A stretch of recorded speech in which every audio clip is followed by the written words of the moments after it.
Sandra, você acha que chegou a hora de você dar uma entrevista? Você nunca deu uma entrevista, é isso pelo que eu estou entendendo? Não, eu já dei entrevista sim, para falar quando a gente ganha um prêmio, uma coisa rápida, mas sobre mim e sobre meu marido é a primeira vez.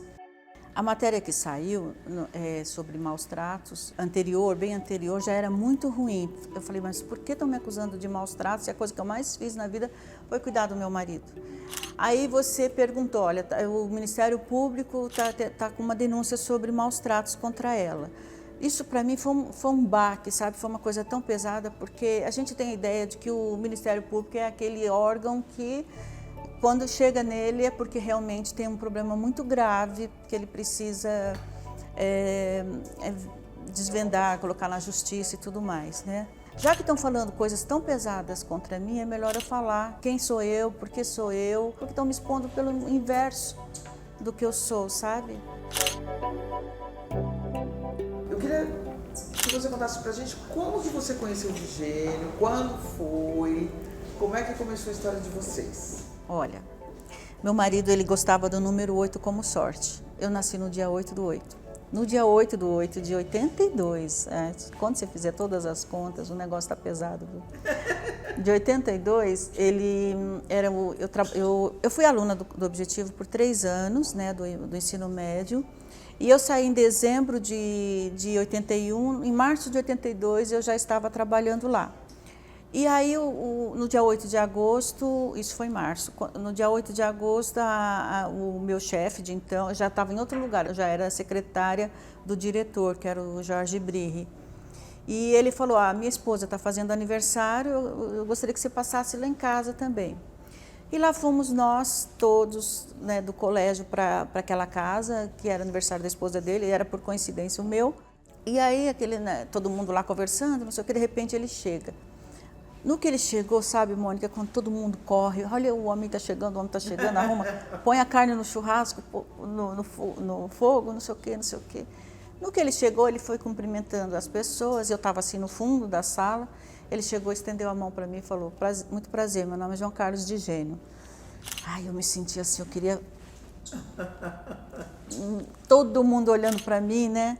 Aí eu me apresentei, sou Sandra, né? Aí ele passou, foi conversar mais um pouco, ele virou e falou assim, a Sandra de onde é? Ela trabalha conosco?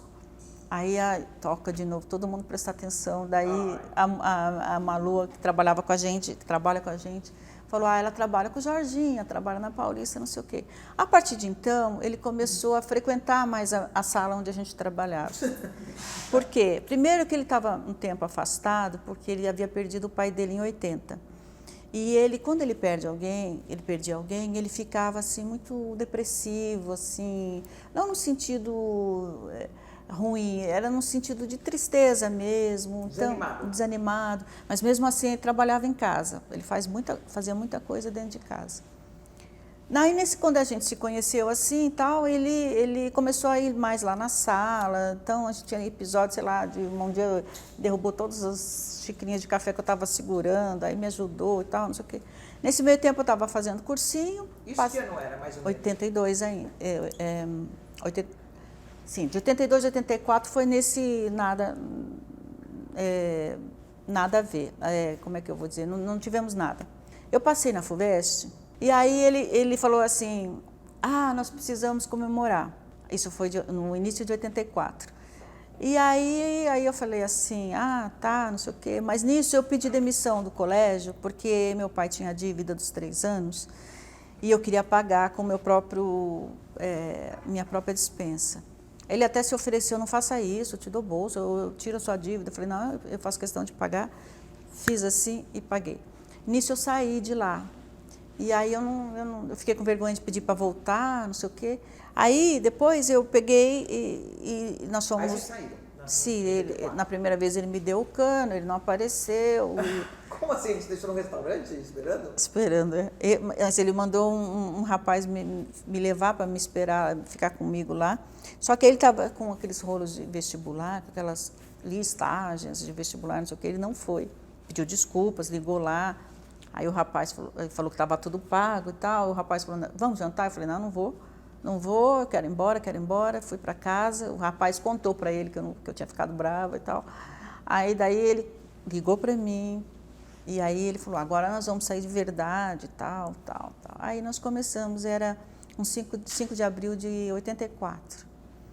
E nós fomos, só que eu estava nesse ano, eu estava num outro emprego lá na Bolsa de Mercadorias, umas corretoras lá na Ibero Badaró, e eu estava trabalhando lá e começou a atrapalhar. Eu também estava desanimada com a USP, né? Porque eu chegava, eu trabalhava em lados opostos, estudava em lados opostos, então eu perdia a aula, havia greve, aquelas coisas.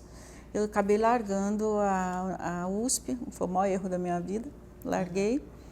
E aí depois meu marido falou assim, volta para o Objetivo, eu larguei o emprego lá e voltei. Então eu fiquei um ano fora, foi quando a gente estava lá engrenando ainda. E daí eu voltei para as faculdades Objetivo, não havia ainda Unip.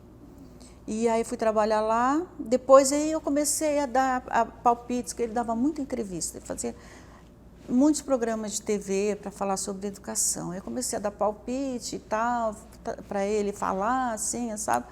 Aí ele começou a ver que eu tinha um jeito para comunicação, eu também tinha jeito para escrever. Ele foi me direcionando, ele falou, você faça revista para os alunos, depois eu passei a fazer vídeos para os alunos, sabe? Aí você já estava namorando? Já, estava firme com ele. E ele foi me direcionando para a área de comunicação. Fazia discursos para ele, fazia os comerciais da instituição. Nisso ele falou assim, por que você não volta a estudar? Volta a estudar, você precisa estudar, não pode ficar desse jeito, tal. Eu falei, então eu vou fazer jornalismo, porque eu quero fazer minhas revistas, meus vídeos, precisava de assinatura jornalística, né? Aí eu fui, fiz numa concorrente, não fiz na Unip, fiz jornalismo, me formei e sempre fiquei mais nessa área de comunicação mesmo, trabalhando diretamente com ele. Porque nós vivíamos assim... Aí vocês casaram? Nós não casamos oficialmente. Vocês nunca casaram? Não. Mas vocês moravam juntos? Sim. Mas havia minha sogra. A minha sogra morava com ele, aqui no apartamento de São Paulo. Então, nós ficávamos indo e vindo, porque tinha casa de Brasília.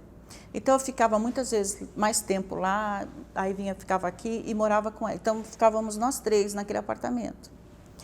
Então, ali eu comecei a conviver. A minha sogra já era idosa, e ela tinha um ótimo relacionamento comigo, ela gostava muito de mim. Tinha uma frase ali na família que eles diziam assim, ela e a minha cunhada, só a Sandra para aguentar o João. Ele era muito chato? Não, porque ele era muito exigente, ele era bravo às vezes, não sei o quê. Então, e ele era assim, aquela cabeça acelerada, sabe, muito acelerada. E era assim, direto, era de domingo a domingo, eu me acostumei muito com esse ritmo puxado. E ele era insone. Então, nós vivíamos muito à noite. E de dia tinha que ser um silêncio para ele dormir, né? Então, eu me acostumei, a gente saía para jantar, ficava na Offner tomando café a noite inteira, ou então saía para aquela... Mas você morava com ele? Você não tinha um apartamento seu? Você morava com ele? Eu cheguei a montar um apartamento para mim, mas nem morei lá. Nem morei, porque não deu tempo, não dava tempo. Ele não gostava de ficar, o apartamento era um ovo, bem pequenininho, então ele me levou para o grande, que era o dele. E fui ficando com a dona Maria lá, teve a briga da Jovem Pan no início dos anos 1990, foi bem puxado porque ficava um monte de advogados e eu tentando corrigir os textos, arrumar os textos, então coletar as matérias que ele pedia para mim e tal. Era bem puxado, foi bem puxado. Nessa fase foi a fase que a gente ficou mais juntos em termos de morar, porque realmente aquela fase da Jovem Pan foi bem puxada para ele. Eu achava assim, eu queria mostrar para ele que eu não era interesseira, que eu não tinha, que eu estava com ele por ele ser, ele era fascinante, Mônica, muito inteligente, muito engraçado, ele gostava das pessoas engraçadas, ele era fascinante, era assim um ídolo, assim, sabe? Mas eu não queria, imagina, eu falava, vamos casar? Não vamos, eu não falava nada, entendeu? E ele também não falava e a gente foi levando desse jeito. Meu marido não ficava prestando atenção em muitas, assim, das coisas diárias, assim. Eu era a pessoa que ficava pensando por ele, por exemplo, roupa, os cuidados com roupa, os cuidados com coisas assim que ele não prestava atenção. Isso foi passando batido. Entendi. Inclusive numa história referente a um filho, que o cara disse que seria filho, que não era filho. ele também, ele passava batido por essas histórias. Ele falava, empurrava com a barriga, como se dizia antigamente. Deixa isso para lá, depois eu resolvo. Entendi. Ia sendo assim. Então, nós ficamos muito tempo, nós viajávamos muito, nós não parávamos em lugar nenhum e tal. Então, nós fomos levando a vida desse jeito. Até que 20 anos se passaram, quando começamos a falar em filhos, por causa da amiga da esposa de um amigo dele, que queria fazer inseminação. Aí eu fui acompanhá-la lá, já fui pega para fazer exame, eu não estava nem preparada para isso. E aí eu cheguei em casa e contei para ele que eu fui examinada por uma médica, que eles queriam que eu visse a possibilidade. Eu já tinha 40 anos, já tinha mais de 40. E aí Você não tinha pensado até então em ter filhos? às vezes me dava assim vontade e tal, mas assim, eu não sei porque. Eu até falava assim, nunca vou ter filhos. Eu falava essas coisas, né? Eu não sei, eu não queria atrapalhar a vida dele. Eu achava que ele nunca ia querer também. Não sei, a gente não falava sobre isso mesmo. Certo. Aí depois, quando eu falei para ele que eu estava na clínica tal, que eu fui examinada tal, ele falou, você quer ter filhos? Eu falei, eu quero. Daí ele falou assim, então tá, eu também quero, vamos tentar. Aí comecei a fazer os exames, a moça de um lado, eu do outro, passamos, eu tive 3 vezes, eu passei pela inseminação, que não deram certo. Então era assim, tomando injeção, pondo injeção na perna, pondo injeção na barriga. Aí fui madrinha de casamento, e aí tomo uma injeção, depois eu vou para casa de uma amiga minha, tive sangramento, tive perdas. Foi um caos aquele período todo. No final eu engravidei dos gêmeos, eram 3 gêmeos. Só que o médico falou que era muito, ele mostrou no ultrassom, disse que era muito pequenininho, não ia conseguir vingar, realmente ele não ficou.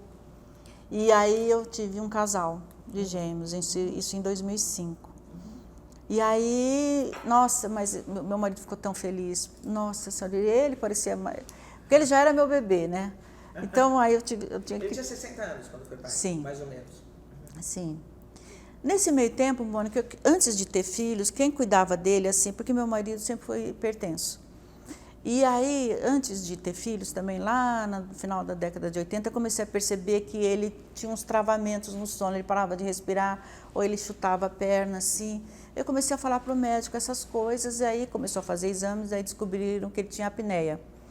E nesse ter apneia, ele começou a dormir com a máscara respiratória, né? Uma máscara que jogava um vento para a boca não fechar e tal. E aí eu ficava vigiando aquela máquina, ficava vendo um negócio de rampa, tinha que subir daquela rampa, não podia ser mais baixo, não sei o quê. E eu ficava vigiando, contando para os médicos as reações, tinha vazamento, não tinha vazamento. Então, eu tinha muitos cuidados com ele. Quando os bebês nasceram, havia a minha sogra, que tinha uma equipe ela tinha operado o quadril, tinha uma equipe de enfermagem para cuidar dela. A gente fala enfermagem, mas são técnicas de enfermagem. Sim. E aí, como eu dava os remédios para o meu marido, de hipertensão, estômago, essas coisas todas básicas assim que ele tomava, ele tinha negócio de tireoide, tudo isso era eu quem dava, anotava, arrumava tudo bonitinho. Só que aí, como as crianças nasceram, eu comecei a ter outros horários. Claro. Então, eu tinha que amamentar, cuidar das crianças. Aí, nós tínhamos 2 quartos. Então, o meu marido fazia assim, quando um lado o sol estava mais quente, a gente dormia do outro lado. Quando esquentava assim na época do ano, a gente ficava trançando entre aqueles 2 quartos. Mas daí eu resolvi ficar com um quarto só para poder amamentar, não sei o quê. E aí eu contratei um grupo de enfermagem para ele, por causa desses remédios.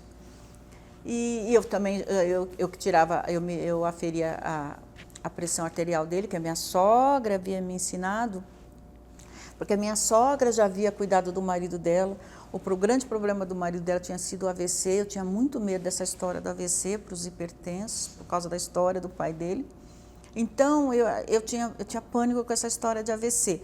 E aí, então, eu que ficava tirando a pressão, eu que ficava verificando quando tinha febre, aquelas coisas todas, garganta, ele era meu bebê. Só que quando as crianças nasceram, tudo isso mudou, então ficavam 3 grupos de enfermagem, porque eu contratei enfermeiras para os meus filhos, eles eram prematuros, técnicas, né? Enfermeira para ele? 3 grupos separados. Para seus filhos? Minha sogra, para ele e para os meus filhos. Só que assim, para os meus filhos era uma para cada um. Não, primeiro eram 2, depois veio o terceiro, era outra equipe. E eu, como eu era muito preocupada, então já na época da minha sogra, eu já tinha colocado piso antiderrapante na casa toda. Quando os meus filhos nasceram, aí que era aquele negócio de piso de borracha e não sei o que, tudo colorido. E nisso eu fui colocando todos aqueles acessórios para banheiro, de antiqueda, aquelas barras e tudo. Então, eu tinha muita preocupação com o meu marido, eu já fui colocando para ele nos banheiros que ele usava, e para as crianças e tudo, campainha para cá, campainha para lá, e tinha minha sogra. E eu que ficava monitorando tudo aquilo. Então, eu dividia as tarefas lá entre as enfermeiras, a minha cunhada cuidava da mãe, mas quando ela não estava, eu assumia ali, né? E aí, eu não posso esquecer, eu queria falar uma coisa sobre a minha cunhada depois, tá? Entrar no assunto depois. Então eu ficava naquela confusão para cá e a gente viajava e nós viajávamos, eu fazia toda a tabela, quem ia com quem, no carro que ia, não sei o quê. Nós íamos para um hotel que eu descobri que eu achava que seria do gosto dele, que ele adorou o hotel. E nós íamos todos os anos em todas as festividades, todos os feriados e tal, com as crianças e tudo. Aí o que eu fazia? Eu alugava o quarto dele, né? E eu alugava o de cima. Aí eu ficava no de cima para que ninguém fizesse, para que nenhum hóspede fizesse barulho em cima dele. Por quê? Porque era um prédio com muita criança, aquelas coisas, havia muito barulho e tal. Então, para ele, como ele dormia de dia, né? Eu ocupava o quarto de cima. Então, nós ficávamos a noite inteira lá, fazendo as coisas, vendo televisão, essas coisas. Aí eu subia e deixava o silêncio absoluto para ele, né? Mas os enfermeiros ali, sempre com as equipes de enfermagem. Precisava assim, tanto de enfermeiros? Não, era só remédio. Então, vamos supor, tinha um remédio das 10 horas, depois tinha... Só para lembrar. Isso, doutor, seu remédio, doutor, isso aqui. Aí ele pedia um mamão, um iogurte. Ele era assim. Tudo ia para a mão dele, nada ele ia buscar. Então, aí a gente se acostumou com essa vida toda assim, aí a gente descia para ver os jogos das crianças lá embaixo, as atividades, o teatro do hotel, aquelas coisas todas. E assim nós fomos vivendo. Então a minha casa, que sempre foi um grande escritório, passou a ser um escritório e um playground de crianças. Então cada festa, assim, nós decorávamos a casa inteira, eu queria fazer questão, então era Natal, Páscoa, Junina, sim, Dia dos Pais, Dia da Mãe, a gente enfeitava tudo para as crianças crescerem naquele ambiente todo comemorativo. E seus sobrinhos também juntos? Os meus sobrinhos iam lá nos aniversários e tal, mas eles já eram crescidos, meus filhos eram caçulas, eram os mais jovens, né? Esqueci de falar que em 2007 eu tive o meu outro filho e como eu já estava bem... Meu organismo já estava bem preparado, foi na primeira, já acertei lá na inseminação. E Sandra, você está me relatando uma rotina toda cheia dos cuidados, mas você justamente foi denunciada pelo Ministério Público, justamente pelo oposto. Da seu irmão, né, por você ter deixado, quais eram as denúncias que a gente viu, né, isolamento dele, que você isolou ele das famílias, que você limitava o contato dele com familiares, amigos e funcionários, que você tratava ele com negligência, que ele estava num lugar com alimentação precária, com higiene. Estou te perguntando justamente para você ter a oportunidade, né, de falar sobre isso. Que era um lugar sujo, sem condições de higiene, mais ou menos essas são, resumidamente, as acusações que vieram da família dele. Né? Não, vou fazer uma correção. A família dele... éramos eu e os filhos dele. Ele vivia falando isso. Minha família somos nós aqui. Os outros são os sobrinhos, primos. E a minha família também era aquela formada lá. Essa era a família dele. A irmã é irmã, mas já era outra família. Era a família dele. A família é aquela que a gente forma. A gente forma uma família, né? Os nossos familiares são os familiares. Os outros, até os pais, os avós, são familiares nossos. Deixam de ser a nossa família. A nossa família é aquela que a gente forma. Assim como meus filhos vão formar as famílias deles, né? Então, aí, essa parte. Entrou a pandemia, Mônica. Eu já era uma pessoa hiper, mega preocupada com os negócios dos vírus. Meu marido já falava antes, quando as crianças eram pequenas, cuidado com os aviões trazem vírus, cuidado. Ele já falava, em 2005 ele já falava isso. A pandemia chegou em 2020. que mais a gente ouvia falar? Cuidado com os idosos, cuidado com os idosos. Então, ele já era uma pessoa beirando os 80, já estava nos 80 anos. Fiquei com aquilo na cabeça, os idosos, tem que cuidar do meu marido, tem que cuidar do meu marido. Então, a minha casa, aí eu tinha máscara para tudo, sabe? Eram ainda aquelas primeiras máscaras. Alguém fazia uma máscara, eu já estava comprando. Eu comprei da minha irmã, comprei não sei de quem, não sei o quê. Aquelas máscaras de tecido. Depois nós passamos para aquelas outras máscaras hospitalares e tal. Então, eu não dava sossego, Mônica. Eu não dava sossego para ninguém, de tanto medo que eu tinha. Então, era um tal, entrou, já punha propé, já punha touca, já punha máscara. E eu de fato reduzi o grupo que trabalhava lá embaixo. O que eu fiz? Eu peguei os mais velhos, motoristas e enfermeiras, e as pessoas foram para casa, não tirei salário de ninguém, continuei pagando direitinho. Só que eu falei assim, enquanto vocês não forem vacinados, vocês não voltam. Ficavam lá. Então, eu deixei um grupo um pouco mais novo, tanto de motoristas quanto das meninas da casa, para que elas ficassem ali e a gente fosse cuidando dele, dos meus, já eram adolescentes, os meus filhos, né?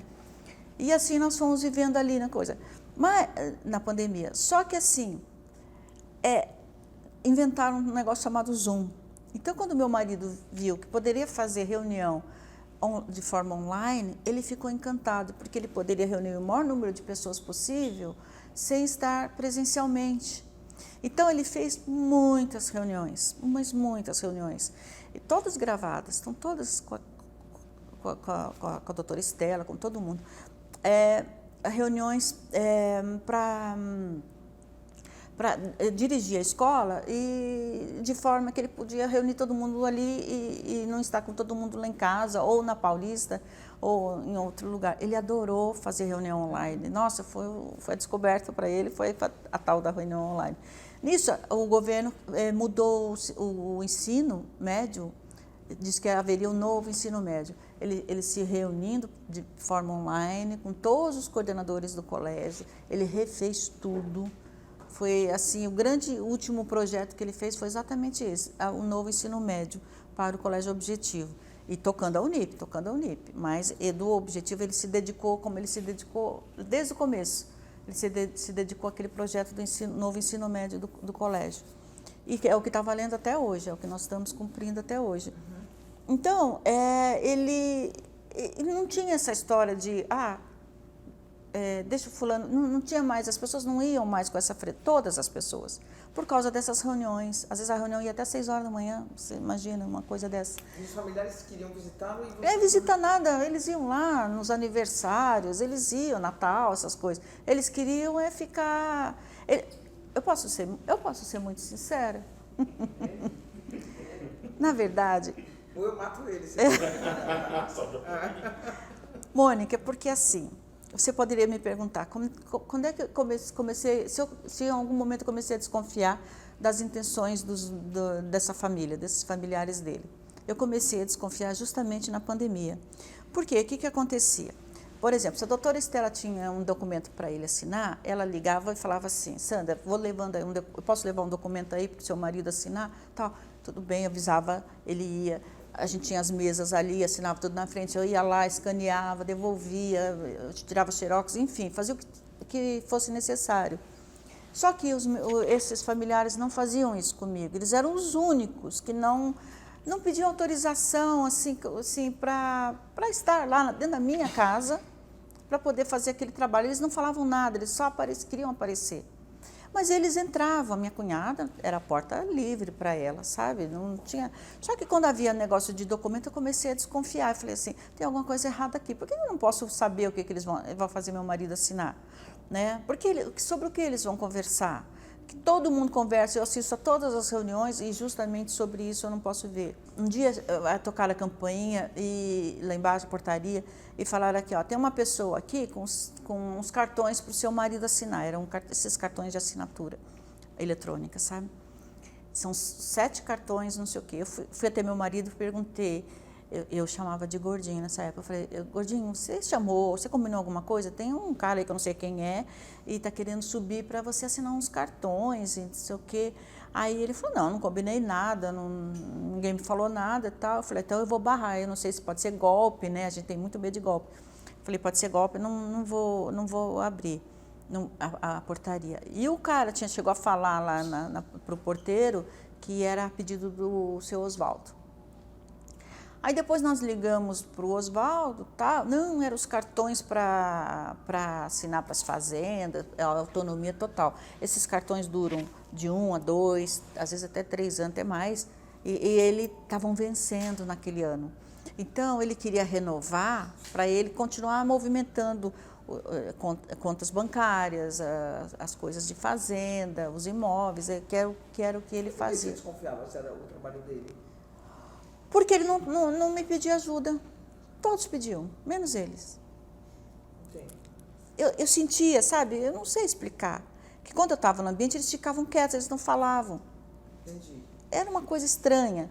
Todo mundo conversava, as pessoas que iam lá, eventualmente, para levar um documento, a professora Marília, enfim, o Jorginho, todo mundo que ia falava na minha frente, olha, tem isso aqui, esse problema aqui, esse negócio aqui, tal. Eles não. Então eu comecei a achar, algum problema comigo, comecei a achar. Com a irmã também? Não, ela não trabalhava com ele, com meu marido. Era só o Oswaldo. Ela só ia visitar. Ela só ia em forma de visita, ela não ia em forma de trabalho. E eles iam em forma de trabalho. Você falou que eu quero falar uma coisa da minha cunhada. Então, um dos grandes exemplos que eu tive foi o cuidado que a minha cunhada tinha com a mãe. A minha cunhada, ela era tão dedicada àquela mãe, sabe, era uma filha tão devotada. Ela não só ia lá quase todos os dias, cuidar da mãe, cuidar do cabelo, levava a mãe para o salão, não sei o quê. Quando a mãe começou a perder a memória, ela fazia terapia ocupacional. Então ela levava, por exemplo, uma meia, ela cortava uma meia, levava uma meia rasgada e falava, mãe, vamos costurar, e fazia a mãe costurar. Aí era pano de prato, mãe, olha aqui, tá rasgadinho aqui, vamos costurar. E fazia a mãe costurar, aí ficava fazendo aquilo com a mãe. E eu vi isso aí. E a minha cunhada, ela sabia que eu também, por exemplo, quando a minha sogra pareceu ter um princípio de AVC, uma isquemia, eu que observei, eu que chamei, eu estava sozinha com ela lá e as minhas funcionárias. Chamei o médico, chamei a minha cunhada, então ela via que eu me esforçava para cuidar da minha sogra. Então, quando chegou na pandemia, era o meu marido, minha sogra já havia falecido. Então, minha preocupação total era com ele por causa dos idosos da Covid. E o grande amigo da vida dele, o Jorge Briri, pegou Covid. Por que eu tinha tanto medo? Porque um motorista nosso morreu logo no início da Covid. Por isso que eu não queria que eles ficassem trançando toda hora, subindo e descendo. Ele foi o primeiro, já foi um baque para nós, perdemos. Um outro motorista do prédio também faleceu naquele começo. Então, nós tínhamos muito medo da tal da Covid chegar lá pelos elevadores lá de casa. Mas a minha cunhada ia em Natal, ia aniversário, ia quando ela queria. Ela tinha porta trânsito livre. Eu só tinha resistência, assim, por causa desse comportamento do sobrinho dele. Essas pessoas não iam lá em casa, nem antes de pandemia, elas só iam em aniversários. Só. Natal, essas coisas e outros aniversários. Meu marido gostava muito da minha família. Então, a gente saía muito com os meus irmãos. Ele gostava muito do meu pai. Ele fez de tudo para salvar a vida do meu pai no hospital, porque ele entrava pelos fundos lá, a gente não podia entrar, então eu ficava observando pelo rosto dele, porque ele ia conversar com os médicos, se meu pai estava bem, se meu pai não estava bem. Então eu via todos esses cuidados, tanto do meu marido, quanto da minha cunhada com a mãe dela. Então tinha muitas referências de como cuidar. Era só isso que eu via. Eu vivia no meio dos médicos, era médico de tudo, fisioterapeutas, era das crianças, era dele, pediatra, fisioterapia, fonoaudiologia das crianças e dele. Porque ele tinha um problema respiratório, então tinha que fazer fono também, para poder não deixar a garganta fechar, enfim, tinha um monte de coisa. E aí eu não fiz nada, eu simplesmente fiz aquilo que todo mundo fala. O gordinho fica aqui e foi tomando as vacinas. Meu filho ia junto, meu filho elaborava cardápio para ele. Imagina se ele não comia. Você acha que com adolescentes grandes em casa, ninguém ia ver que o pai não estava comendo? Que o pai não estava sendo bem cuidado? Gente, pelo amor de Deus. Meu filho fazia, ele adorava, meu filho fazer cardápio, o caçula, fazer cardápio para ele, fazer ele andar na esteira. Aí ele chamava, o Osmar é o nosso técnico de obras lá, ele chamava o Osmar para reclamar do piso, que ele queria não sei o quê para os meninos, para fazer gol, fazer quadra, lá em cima tem uma área livre, sabe? E aí ele ficava chamando e ficava conversando com os meninos. E o que eu fazia para ele também não sentir muito? E a gente via televisão direto. Telejornal. O que eu fazia? Eu ficava fazendo para ele não se sentir, sei lá, às vezes muito sozinho, preso, eu ficava refazendo o tempo que ele era jovem, porque ele dizia que no tempo que ele era jovem ele não se divertia, ele só trabalhava. Aí eu fazia playlist de todas as músicas da Jovem Guarda, aí ficávamos vendo filmes do Mazzaropi, filmes do italiano, lá até esqueci, tem um italiano que ele gostava, os filmes daquele italiano, eu pedia para baixar do YouTube para mim, enfim, eu nem sei como eu arrumava tudo aquilo para ele ficar, e a gente ficava conversando sobre aqueles tempos. Aí até falava para ele, conta de novo, como que você criou o objetivo e não sei o quê. Ele falou, você já está careca de saber dessa história. Eu falava, mas conta de novo. Ele reavivar a memória. E não era um problema de memória, era um problema para ele não achar que estava... Não, que o mundo... Porque eu tinha essa impressão, que o mundo estava vazio por causa da pandemia. Eu olhava tudo ao redor, era uma solidão, né? A gente não via as pessoas, não via carro, não via nada. Então eu ficava fazendo essas besteiras assim para a gente ficar se divertindo dentro de casa. E como surge o conflito com a sua família? Porque pelo que você está me falando, você tinha Nunca surgiu. Com os familiares dele. Você tinha uma relação boa com a sua cunhada. Com todos. Desconfiada com o seu cunhado. O cunhado dele. Eu tinha boa relação, inclusive com eles. Eu não tinha nada com eles, nada. Me conta como é que surgiu. Então, por exemplo, a irmã do Fernando, os filhos dela são da idade dos meus. Nós viajávamos juntos. Eu era muito próxima dessa filha, dessa irmã do Fernando. Filha do Oswaldo e da... Filha do Oswaldo. Sobrinha dele. Então, nós viajávamos, nós fomos para Disney, não sei quantas vezes, nós fomos para Campos do Jordão, nós fomos não sei para onde. Eu gostava de alugar casas, e quando a gente não ia para o hotel, e ficava nessas casas e tal. Então, os meninos eram muito unidos, os primos, os filhos dela e os meus. E a vida seguia normalmente, só a pandemia que deu uma segurada em todo mundo. Todo mundo, o mundo inteiro, não só na minha casa. E até que você acredita isso? Por que eles fizeram isso? Por dinheiro. Ué, o que eu vou fazer? O que aconteceu? Quando ele faleceu, começou a dar problema com o negócio dos diplomas. Os alunos queriam os diplomas assinados, não havia mais um reitor. Começou assim, o grande problema foi esse. Antes disso, meu marido falou assim, descobriu que o Fernando tinha feito coisas muito ruins em relação às TVs e até em relação ao Unip, e ele queria que eu mandasse o Fernando embora. O sobrinho e até o cunhado. Aí eu falei assim, não, gordinho, deixa o Fernando aí, a Ana está muito doente, ela teve Covid, minha cunhada, e ela foi tendo vários problemas das sequelas da Covid. Então, eu falava, a Ana está doente, não vamos mexer no Fernando, deixa o Fernando aí e tal. Esse foi o meu segundo erro. O primeiro foi ter largado a USP. Havia um negócio de umas procurações que ele queria tirar a força do Fernando, então ele me colocou para assinar, por exemplo, ele tinha um negócio de que 2 pessoas deveriam assinar juntas, para qualquer decisão. Então, só que ele me colocou assinando sozinha na qualquer decisão, e os outros juntos, caso eu não assinasse. E nisso, o Fernando começou a assinar junto com uma das irmãs. E eu fiquei como... Acho que foi aí que ele começou a ficar de olho em mim, o Fernando. Mas isso foi uma decisão do meu marido. Eu ainda não tinha a noção do tamanho do problema que eu estava entrando. Aí, quando teve o negócio dos diplomas, os alunos precisavam dos diplomas... Aí assinatura. E ele não tinha, ele tinha morrido. Sim. Eu cheguei e falei para a professora Marília, que é a nossa vice-coordenadora de graduação, eu falei, Marília, ele sempre confiou muito em você, você é a pessoa que tem que assumir a reitoria. Ela falou, não vou, já estou com muita idade, não quero, tal. E eu falei, e agora, quem que eu vou pôr para assinar os diplomas, para ser reitor, tal? Aí ela falou assim, tem que ser você. Eu falei, mas Marília, não, tem que ser você vai fazer isso por ele, pelos seus filhos, você vai assumir esse cargo e nós estamos aqui para ajudar. Aí eu falei, então tá, já que eu vou ter que mexer como que fala, na organização da empresa, Aí eu falei para a doutora Estela assim, doutora Estela, chegou uma hora da gente tirar o Fernando da administração, porque eu queria cumprir o que o meu marido havia dito, né? Mas foi só para tirar, não estava mandando ninguém embora, só reformulando, me colocando como reitora e tal, e seria isso.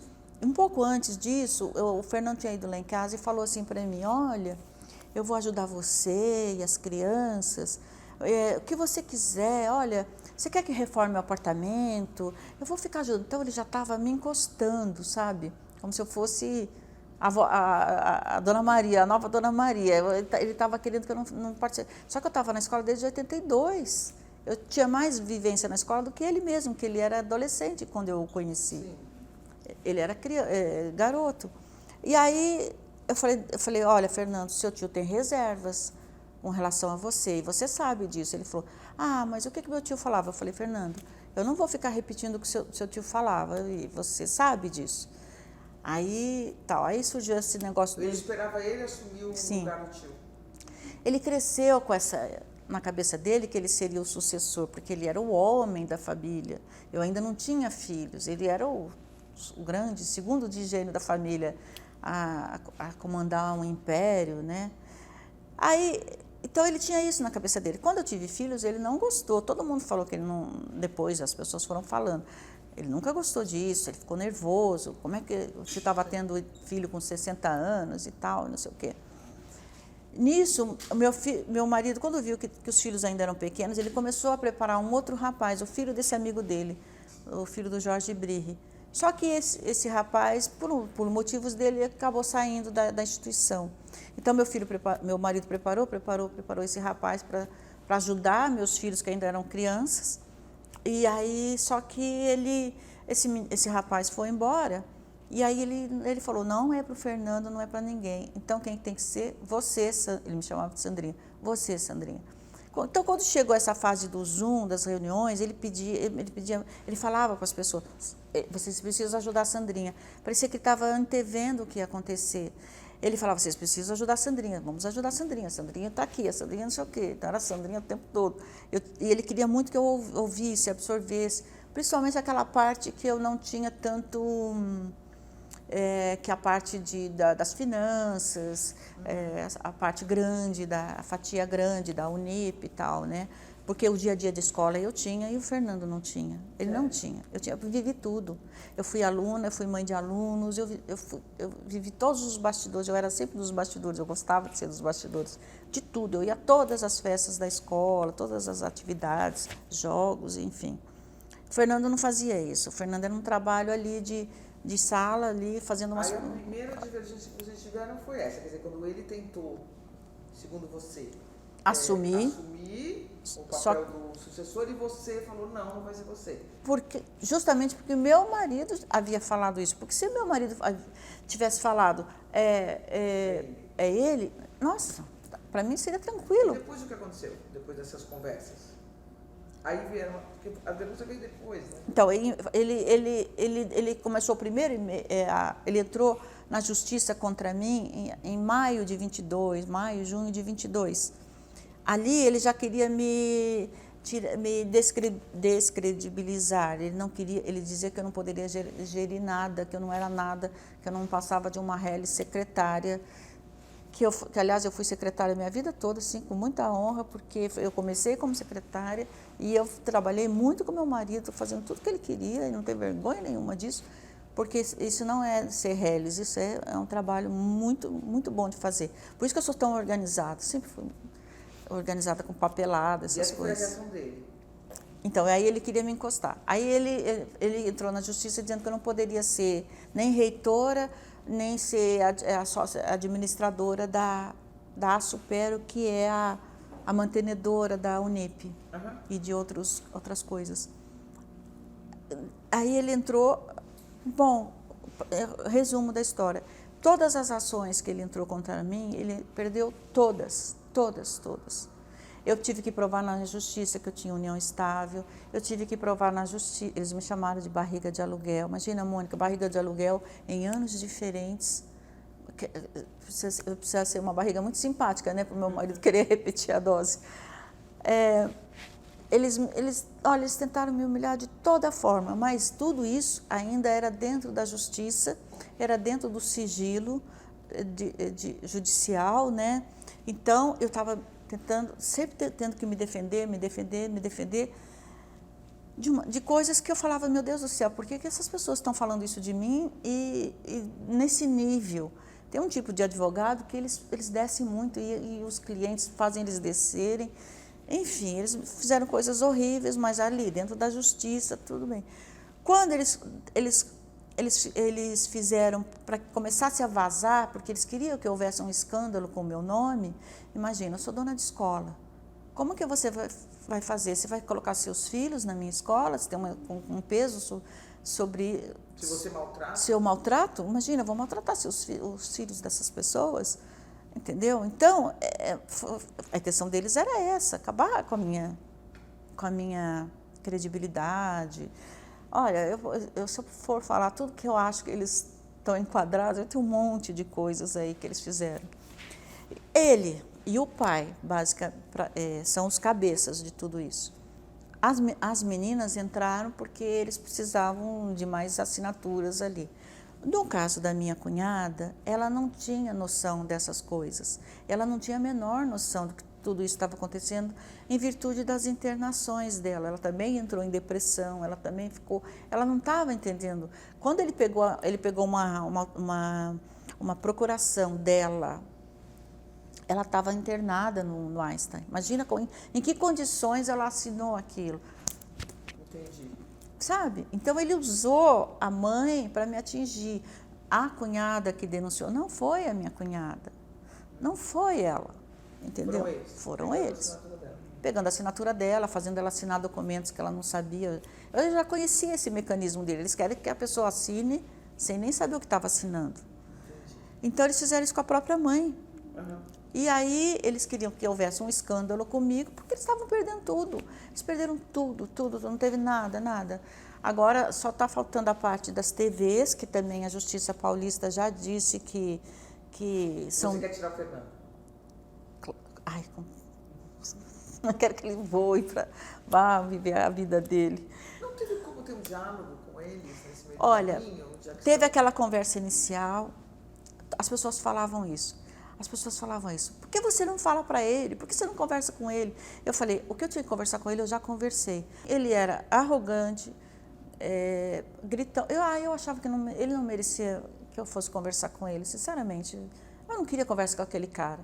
Eu não queria. Ele estava me agredindo. Olha, as agressões psicológicas, morais. Ele estava me... Sabe? Eu não fazia... eu ficava... Eu tinha que tocar, eu abri 4 cursos de medicina, eu fui tocando a escola, eu fui tocando a Unip, o Objetivo, tudo junto, fui tocando fazendas, fui tocando tudo que meu marido deixou, e ali defendendo tudo que é dos meus filhos, ele Mônica. Ele não deixou um testamento, né? Não, ele não deixou. Eu acho que é porque ele era supersticioso, ele era mesmo. Ele, quando o paletó dava sorte, ele só usava aquele paletó. Quando o sapato dava sorte, só usava aquele sapato. Ele ficava. Todo mundo via meu marido com a mesma roupa, quase todo dia. Mas é porque ele achava que dava sorte. Entendi. Ele era supersticioso. O que está em disputa? O que eles querem? Quanto é a fortuna qual é o patrimônio que ele deixou? Olha, eu nem sei dizer, porque toda hora são preços, são valores diferentes, né? Uhum. Eu nem sei dizer, aí eu tenho que ver com o pessoal lá, porque é assim... Eu não estou querendo vender, sabe, Mônica? Então, eu não estou fazendo avaliação de patrimônio, não estou querendo fazer nada, eu só quero dar continuidade, que é uma coisa. E a minha transição foi tão normal, porque eu nunca saí de lá, eu já estava lá, eu continuei lá. Aonde? Na instituição, na Unip, no Objetivo. Eu já decidia muitas coisas antes, eu já assinava todas as coisas importantes, todas as coisas de marketing. Você não vai vender, você não tem, porque tem muita gente que né? Então, o que eu estou querendo? Assim, você já teve ofertas? Já. Proposta disso, proposta daquilo. Não, eu não aceito nenhuma. Se meus filhos quiserem vender lá na frente, aí vai ser um problema deles. Mas como que acabou ficando? Você ficou com a metade, seus 3 filhos ficaram com a outra metade, é isso, de tudo? Sim, mas aí existe o Bruno. O Bruno é o cara que alegava ser filho do meu marido. E aí essa é uma história também muito triste, porque ele começou a vender cotas de uma possível herança. Eu nem sabia que existia esse tipo de mercado. Ele vendia cotas de uma possível herança, ele não era filho, não era nada ainda. E aí o que aconteceu? E lá atrás, eu já conhecia o Bruno, né? Meu marido já tinha dito, ele não é meu filho, eu já fiz DNA, não é meu filho, não é meu filho. Porque já tinha tido essa demanda? Não, porque existia uma criança. Quando eu soube, ele era criança. Eu cheguei pro meu marido e falei assim, olha aqui, se você tiver algum filho, se aparecer algum filho aqui seu, tem que ser do período tal, antes de mim, porque se for na minha gestão vai ser um problema. Ele falou, existe uma criança que a mãe disse que é minha, mas eu já fiz DNA e não é. Foi assim que eu tomei conhecimento da existência do Bruno. E foi na tua gestão? Não, foi antes. Ah, foi antes, tá. Escapei ali. Aí eu falei assim, aí eu falava assim, você não vai falar para eles que ele não é seu filho? Ah, não, deixa isso. E foi deixando. Mas deu escola para o menino, tudo que ele, sabe, que ele fez com crianças de muita gente. Ele dava bolsa, ele ajudava as famílias, ele fez isso com muita gente. Mas ele fez o DNA e não mostrou para ele? Não, ele guardou com os médicos da época. Tá. Só que essa clínica fechou. Então, quando chegou no juiz agora, esse Bruno falou, eu sou filho. Se eu não for filho por DNA, eu sou filho socioafetivo. Então, o que eles fizeram?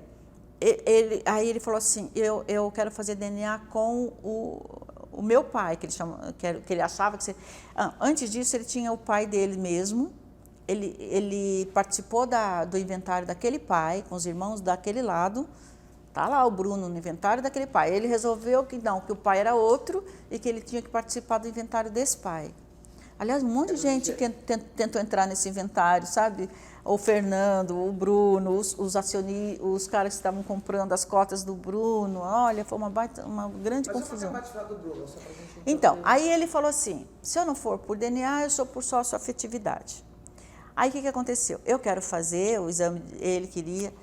fazer o exame de DNA pela exumação. Só que a exumação você não faz de imediato, você tem que esperar um tempo. Ele não quis fazer. Você concordou que ele fizesse com os seus filhos? Não, eu queria que ele fizesse ou com os meus filhos, ou com a minha cunhada, que era direto com o meu marido, e com os irmãos dele do outro lado. Tinha um monte de gente para ele fazer esse teste. Os irmãos dele, para ver se era ou não irmão dele, né? Isso. Então... havia muita gente para ele poder fazer esse exame, mas o que ele queria? Ele queria ganhar tempo, porque eles estavam negociando aquelas cotas. Quanto mais tempo... Ele estava vendendo as cotas, você acha? Sim.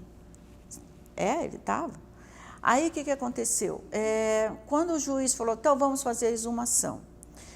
Esse processo da exumação é a coisa mais horrorosa que existe, porque assim, meu marido era católico, ele nunca pediu para ser cremado. Meu pai pediu para ser cremado, meu pai foi cremado. Então, eu respeitei a vontade do meu marido. Ele achava que os católicos acham que tem que ser enterrados, que quando vier o final dos tempos, eles vão se levantar, aquelas coisas. E aí eu falei, vou enterrar meu marido. Enterrei meu marido, fizemos cerimônia e tal. Quando veio essa história da exumação, eu achava que era assim, vai lá o rapaz do laboratório fazer uma raspagem num osso. Assim. Não, eles simplesmente levaram meu marido assim para várias clínicas. Então, para mim e para os meus filhos, eles levam os ossos.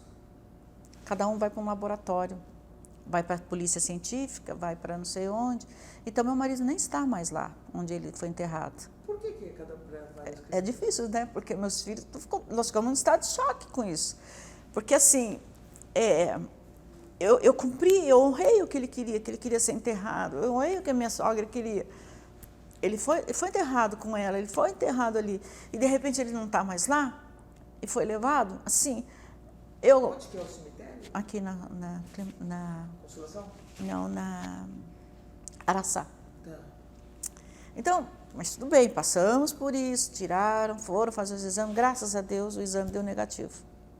Deu negativo. Mas, o que o Bruno fez? E como ele tinha feito ainda do socioafetivo, então tem que provar que ele era o filho do coração.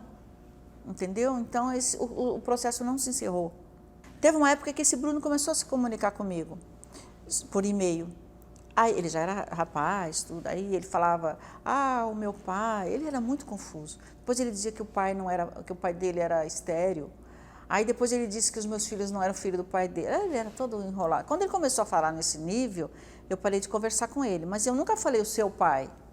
Eu falava, eu não vejo, eu queria ver meu pai. E eu falava assim, meu marido está viajando. Meu marido está viajando, não dava satisfação, porque meu marido não queria que eu falasse com ele. Porque ele não era filho, não era pai, mas eu ficava com pena do rapaz. Ficava com pena mesmo. E o seu marido de gênero não queria vê-lo? Não, e nisso, com os filhos dele que estavam em casa, era assim, sabe, festa, viagem, as bagunças dentro de casa. Meus filhos pintavam e bordavam com aquele pai, ele adorava, né? Eu botava meus filhos para dormir, ficava contando historinha, cantava musiquinha. Você acha que ele, se fosse e meu filho, pai, teria meu marido assumido por uma questão Sim. patrimonial? Não, ele teria assumido a criança. Não tinha, comigo não era problema nenhum. Ele jamais deixaria uma criança sabendo que essa criança era filha dele, entendeu? Entendi. Jamais, isso eu tenho plena certeza. Ele era muito a favor que as famílias não se desfizessem.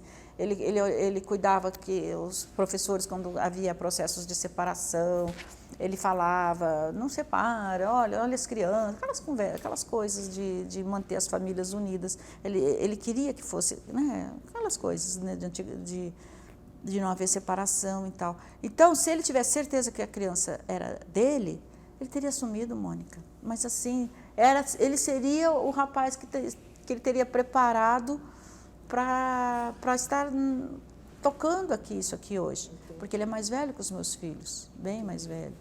Entendi. Então, como ele sabia que não era dele, ele foi deixando lá e tal. E isso você vai levar até o fim, enfim, não tem uma possibilidade de acordo, alguma coisa, mesmo porque não está mais com ele, né?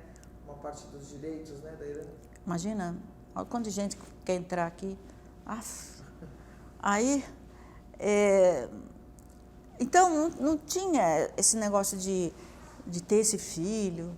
Os filhos do meu marido são os nossos filhos. Entendi. E que ele conviveu com eles. Eu me arrependo de não ter... Esse é meu terceiro arrependimento, que eu devia ter tido antes. Os filhos, né? Porque teriam convivido mais com o pai.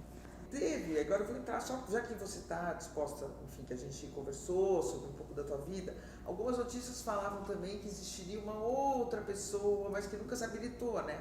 Nunca apareceu que ele não viveria mais com você, que ele viveria com uma outra pessoa, só que ela nunca se habilitou. Claro, ela estava casada com outro, mas vai se habilitar por quê? Pense numa coisa, o motorista que era motorista do meu marido, motorista dos meus filhos, motorista da minha mãe, que estava na minha garagem, que estava na minha casa, esse motorista que eu tinha deixado ele em casa, porque ele era dos mais velhos, que eu tinha deixado ele em casa na Covid, ele voltou, estava na minha casa, tudo bonitinho lá, esse motorista foi fazer esse tipo de depoimento lá para o Fernando. Se a moça teve um relacionamento com o meu marido, foi um relacionamento paralelo. Se a moça, o que o meu marido devia fazer para enrolar a moça? Ele ia dizer que meu casamento era péssimo, lógico. O que o homem fala para... Eles falam isso. Então, aí ele fala, porque ele falava que gostava dela, porque ele falava que não vivia bem com ela, porque ele... Não tinha nada disso, Mônica. Não tinha nada, mas era nada versus nada. Porque a gente tinha aquela vida em família. Ele nunca saiu daquele apartamento, ele morreu dentro daquele apartamento. Ele nunca saiu de lá. Entendi. Nunca. Nós vivíamos lá, os porteiros estão lá de testemunha, enfim, quem amigos, você quiser, vizinhos antigos, todos viram a nossa família lá dentro. Entendi. 3 filhos, ele, e ainda veio a pandemia, então eles têm que se decidir. Por que ele ficou aprisionado comigo se ele tinha uma outra? Gente, que confusão é essa? Sabe? Não tem lógica nenhuma. Mas se a moça existiu mesmo, tal, mas era um caso. Eu vou fazer o quê? Sandra, o que aconteceu? Ele teve um ataque cardíaco, isso, né? Então, nesse dia, era um sábado, e meu marido, a gente estava vendo o jogo do Palmeiras, era quando o Palmeiras estava disputando o Mundial, meu marido era palmeirense, mas louco pelo Corinthians. Meu filho caçula, a mesma coisa, palmeirense, mas também louco pelo Corinthians. Existe isso? Existe. Pior é que existe. Não dá para assistir futebol com essas pessoas, porque elas torcem para o Corinthians e falam que são palmeirenses. Enfim, então meu filho era jogador, meu filho foi goleiro, esse caçula, e estava lá, então os dois assistindo ao jogo. E a gente tem uma televisão bem grande assim na sala, nós estávamos na sala, a moça que estava lá em casa fez um bolo, ele comeu o bolo, ele estava normal, Mônica, não tinha nada diferente. Porque se eu tivesse percebido alguma diferença nele, o sírio-libanês é do lado da minha casa, meu médico o médico dele mora na nossa rua. Quem é o Dr. Pastore. Então era tudo muito rápido, né? Então aí ele assistiu ao jogo, o Palmeiras perdeu, não sei o quê. Aí ele falou, ele sempre tinha o horário dele ir pro quarto, final de tarde, tirar um soninho e tal, né? A moça, a enfermeira que estava lá em casa, o acompanhou até o quarto e eu fui resolver umas coisas com meu filho. Os meus filhos tinham uma festa nesse dia.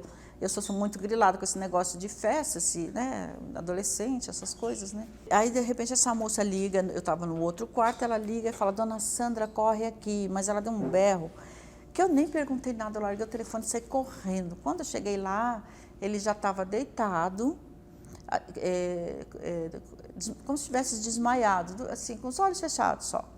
E assim, Mônica, foi horrível de ver aquilo, porque eu entrei em pânico. E a moça tentando fazer massagem cardíaca.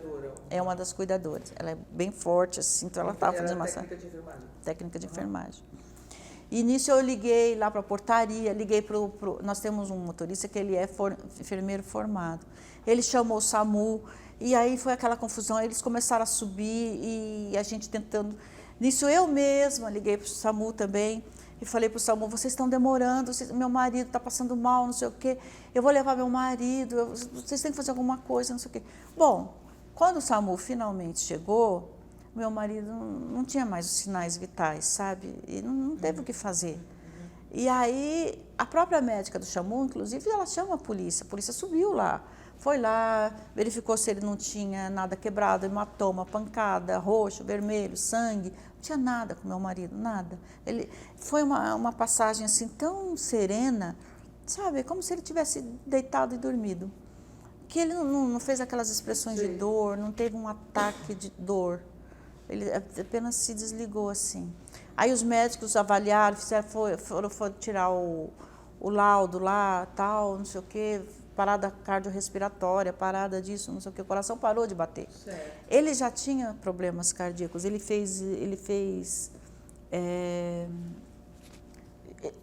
teve uma fase que queriam colocar marca-passo nele, que ele tinha umas arritmias. Essa era outra coisa que eu vivia vigiando, a tal da arritmia, não sei o que. Então ele já tinha uma irregularidade cardíaca, a irmã dele também. O pai dele já tinha sofrido o tal do AVC. Eles já tinham, porque eles eram hipertensos, e os hipertensos têm esses problemas. Então, ele teve uma morte, que eles chamam de morte natural. Ele não teve nenhuma doença, ele não teve demência, como eles falam, não teve nada dessas coisas. Tanto é que tem essas reuniões todas gravadas, que ele trabalhou na pandemia, tudo. A última ele fez foi no Natal de 21, que ele até fez com a doutora Estela, né, falando, desejou Feliz Natal, não sei o quê. Quando chegou janeiro, eu falei assim para ele, Gordinho, agora as pessoas querem viajar, vamos maneirar um pouquinho nessas reuniões, a gente volta um pouquinho mais para frente. Mas não deu tempo, porque ele faleceu em fevereiro. E eu queria que você falasse, só para a gente finalizar, um pouco desse contato político que ele tinha. Então, isso foi assim... Quem eram os grandes amigos dele? Luiz Eduardo? Assim, que eu comecei a acompanhar mais de perto foi... Fernando Henrique menos, né? Não, o presidente Fernando Henrique, ele não era amigo, mas tinha um bom relacionamento. Ele fazia palestras para a gente aqui na Unip, ele foi ver as coisas de informática que o Objetivo lançou lá em Brasília, ele ia, doutor Ulisses também, eles faziam essas coisas. Lula também. Não, o Lula chegou a vir aqui à Unip. Mas não tinha relação de amizade? De amizade, assim. Mais próxima. Mas era assim, amizade mesmo, ele teve com o Luiz Eduardo Magalhães. E aí, quando o Luiz Eduardo faleceu, aí foi quando ele entrou mais em aproximação com o senador Antônio Carlos Magalhães. porque os dois estavam sofrendo pela mesma pessoa, sabe? Então, o senador entendeu que ali era um grande amigo do filho dele. Foi muito sofrido, meu marido teve depressão por causa daquela perda, tudo. Lá em Brasília, eles costumavam chamar meu marido de professor. Eu sempre inventava uns apelidos para o meu marido, porque ele era conhecido pelo sobrenome. E eu tinha muito medo daquela fase do sequestro. Nós fomos assaltados em Brasília, nós ficamos 2 horas amarrados, amordaçados. Eu tinha muito medo. E todo mundo o chamava pelo nome de Gênio para lá, de Gênio para cá. Então eu tinha medo que as pessoas ouvissem e quisessem, né, fazer alguma coisa contra ele e tal. Então a gente dava uns apelidos internos. E em Brasília era professor. Era professor para cá, professor para lá. E o senador se aproximou muito dele. E eu, por tabela, né? Então, eu gostava muito do senador Antônio Carlos Magalhães, porque ele era uma pessoa assim, muito inteligente, ele era muito educado. Ele era aquele tipo de homem que, se ele entrasse na loja e perguntasse preço de mais de uma gravata, ele ia levar pelo menos uma, mesmo não gostando, porque a vendedora não ficar triste, né? O vendedor, enfim. Aí, então, a gente tinha... Com o Luiz Eduardo, eu vivia a fase das buscas por música. Ele era apaixonado por música, por cinema. Então, eu cheguei a montar... Eu já era editora, eu sou editora de vídeos. Então, eu cheguei a montar os 100 anos do cinema, que acho que foi em 96 ou 97. Eu montei CDs inteiros, DVDs inteiros, só com vários trechos de filmes. Eu condensava a história em 2 minutos, 2 minutos e meio, eu contava aquela mesma história reduzida e colocava a trilha sonora ali. Sim. E a gente colocava no telão lá em Brasília. Nossa, ele ficava vendo aquilo que ele não parava. Então, o que eu mais gostava de fazer é procurar músicas para ele, que a gente viajava muito, entrava nas FINACs da vida, eu ficava perdida naqueles mundos todos de lojas de CDs, eu adorava, e comprava as músicas para o Luiz Eduardo. Faltava achar uma música, que era a música original de Casablanca. Eu tanto fiz que eu achei e depois dei para ele. Nossa, ele ficou numa alegria e tal. Quando veio o senador quis viver essa atmosfera que o filho vivia com a gente. Só que aí o senador já era uma outra fase musical, então eu era uma pesquisadora lá de Adoniran para trás, sabe, Noel Rosa. Aí eu fiquei especialista, chamemos assim, pelas músicas nacionais antigas, né? Então eu fazia CDs para ele e tal, as trilhas todas, quer dizer, as músicas, eles colocavam nos carros, meu marido tinha as trilhas dele. Então eu vivi muito essa fase dessa proximidade assim. Nas viagens, nós viajávamos juntos e tudo. Certo. Mas era assim, eles tinham lá as conversas deles e tal, mas e eu estava sempre ali no meio, mas não era mais como uma amiga, uma conhecida deles todos ali. Meu marido chegou a morar no Senado, na casa do Senado. Eu sei, do ACM, né? Meu marido é fogo. Ele era muito engraçado. Ele se dava com todo mundo, Mônica, com todo mundo. Ele comprou casa na Bahia, ainda por causa do tempo do Alberico, lá que dirigia lá o jornalismo da Globo. O Alberico tinha a casa do lado estava para vender, meu marido foi lá e comprou. Aí a gente não tinha cerca, as casas eram juntas, todo mundo ia para lá. Moreno foi para lá várias vezes. Então, meu marido fazia essa misturada toda. Mas de viajar mesmo era com o Luiz Eduardo e era com o senador. Os outros políticos não viajavam conosco.